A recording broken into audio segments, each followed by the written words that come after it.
At the Olympic break, the Indiana Fever looked poised to get back into the playoffs for the first time since 2016. After a slow start to the season, the Fever have dramatically reversed their fortunes, putting forth a high level of play over their final month leading into the break.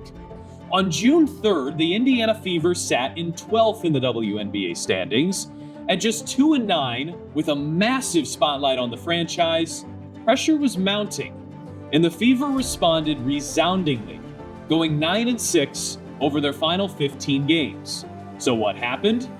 Well, let's start with that schedule. It's possible no team in history had ever faced the caliber of opponent that the Fever did early on. They played the defending champion Aces once, the defending runner-up Liberty 3 times.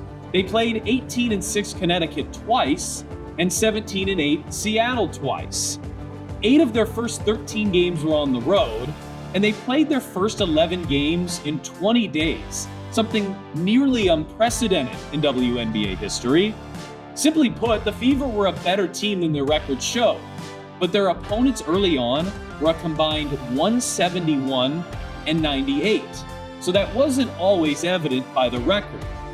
But the schedule normalized, and Indiana got something they had very little of early in the year: practice time. And out of those practices emerged a much better and more confident team. Let's take a look at how the Fever turned the ship around, and let's start with some individual performances. Beginning with number 1 overall pick, rookie Caitlyn Clark. All she's done lately is set the WNBA single game assist record with 19 in a game over the Dallas Wings. A remarkable feat for anyone, let alone a rookie.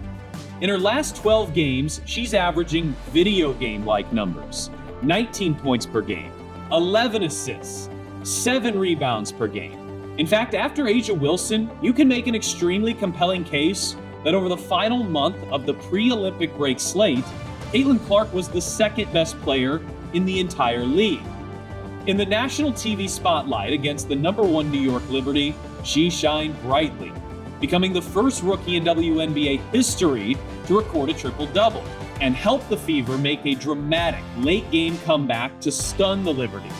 Here at the All-Star break, she's leading the league in assists and poised to set the all-time assists per game record as a rookie with 8.2 per game. That passing has been extremely beneficial for her teammates, like Aaliyah Boston, who will be the first to tell you she didn't get off to the start of the season that she was hoping for. When the Fever were 2-9, Boston was averaging 10 points and 7 rebounds at 42% shooting. Now, by no means bad. In fact, most of the league would love to have those numbers, but not what the defending Rookie of the Year has been accustomed to. Then, seemingly, a light switch flipped. With Clark as a teammate, Boston is playing a different style of game. She's setting more screens, handling the ball around the perimeter more, and is learning Clark's game on the fly, as the two are in regular screen and roll and pick and pop action. That takes time to learn, but the two are figuring each other out quickly. In fact, over Boston's last 14 games, she's averaging 18 points, 11 rebounds, and 2 blocks over an incredibly efficient 61% from the floor. And let's not forget, she's hit 7 threes in 26 games. She made 4 last season. This is a new normal for Aaliyah Boston, but it's a better normal too. And after A'ja Wilson, Aaliyah Boston might be playing better than any big in the league over the last month of games.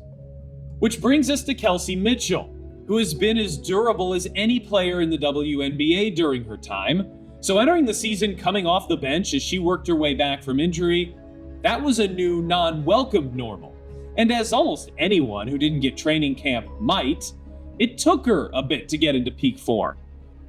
Through Mitchell's first 13 games, she was averaging 15 points per game on 32% three-point shooting. Again, not bad. But over the final 13, 19 points per game on 40% from three. It's an adjustment for Mitchell too, who is on the ball the least she's been in her entire life. But that also means she can focus on looking for her own shot more also.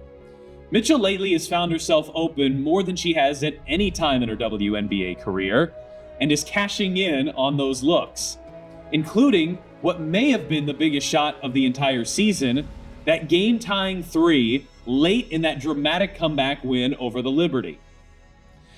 This trio all made their way to AllStar Weekend.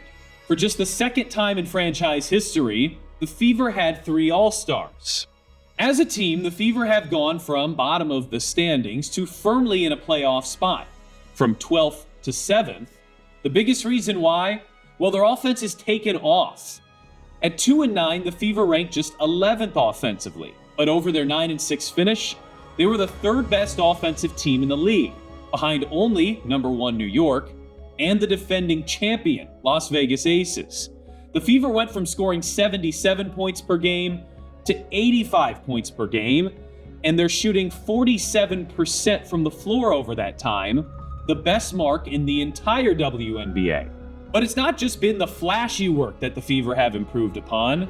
Going into the season, Aaliyah Boston and Alyssa Smith talked about wanting to be the best rebounding duo in the league. But the Fever got off to a tough start there. They ranked 11th in rebounding through their 2-9 start.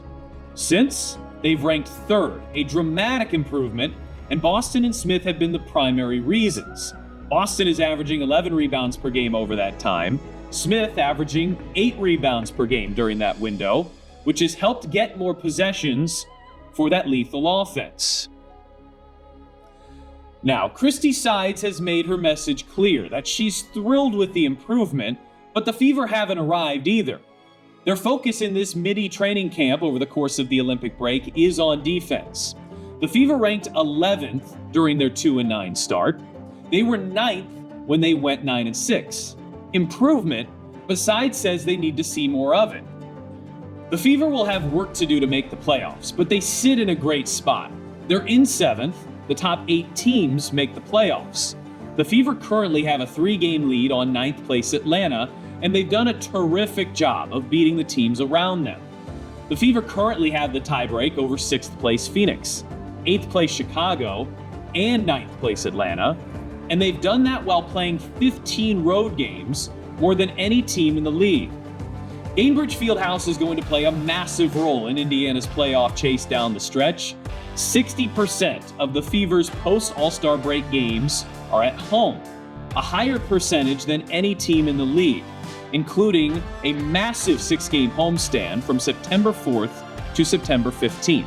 If things continue to go well, the Fever hope they'll clinch a playoff berth over that stretch and bring playoff basketball back to Indiana for the first time since the Tamika Catchings era.